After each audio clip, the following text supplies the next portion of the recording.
Normal way আছে। যখন 100 century করেছিল দর্শনের জাহাঙ্গীরনগর ইউনিভার্সিটিতে, কোথায় ছিলেন এই বিশাল বিশাল বহরের লোকেরা? তখন তো তারা একটা মিছিল, কেন একটা কথা বলার সাহস পান নাই, নারীবাদীরা কোনো কথা বলেন নাই। এখন একটা দর্শন যেটা কঠিনভাবে এটাকে করা হচ্ছে, প্রতিহত করা হচ্ছে, চেষ্টা করছে সরকার, অথচ এক দর্শনের জন্য পুরো সরকারকে ফেলে দিতে চাচ্ছে অনেকে। এই যে আমাদের সাইকোলজিক্যালি আমাদের মেন্টালিটি চেঞ্জ হয়ে গেছে, এটার জন্য কিন্তু হাসিনা দায়ী।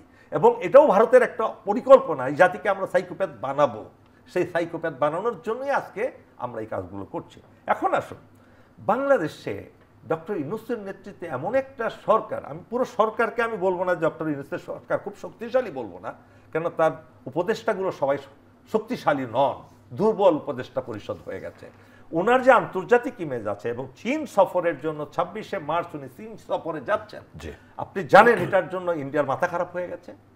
এই কারণে তুলসী গ্যাবার্ড এই কয়েকদিন আগে ভিজিট করে গেলেন। তুলসী গ্যাবার্ডকে এই Indian product, made in India. এর আগে তারা ওই যে কি একটা ভাইস চেয়ারম্যান কি ছিল না, ভাইস প্রেসিডেন্ট কামালা হ্যারিসকে প্রেসিডেন্ট করার জন্য $1 বিলিয়ন খরচ করেছে ইন্ডিয়া। তারা কিন্তু ইনভেস্ট করে পৃথিবীর বিভিন্ন দেশে। ইসরায়েল আর ইন্ডিয়া, তারা ইসলামী আদর্শ যেই সমস্ত দেশগুলোতে আছে সেই দেশে ষড়যন্ত্র করে বিভিন্ন পরিস্থিতি খারাপ করার জন্য তারা $1 বিলিয়ন খরচ করে।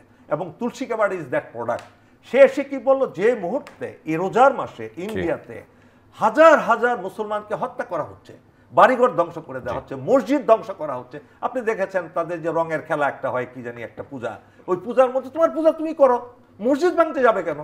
বাবার সাথে ছেলে, বাবার সামনে ছেলেকে হত্যা করলো, ছেলের সামনে বাবাকে হত্যা করলো। সেই সময় তুলসী গ্যাবার্ডের মতো একটা নষ্ট মহিলা, আমি বলবো, she has given statement against Bangladesh, যে বাংলাদেশে তিনি কি আমাদের, আমরা নাকি মাইনরিটির উপর আক্রমণ করি, মাইনরিটির খেলাফত প্রতিষ্ঠা। তো আমরা আমাদের খেলাফত, মুসলমান দেশে খেলাফত প্রতিষ্ঠা হবে নাকি তোমাদের এই আমেরিকানই হবে নাকি? আপনার কাছে আসবে।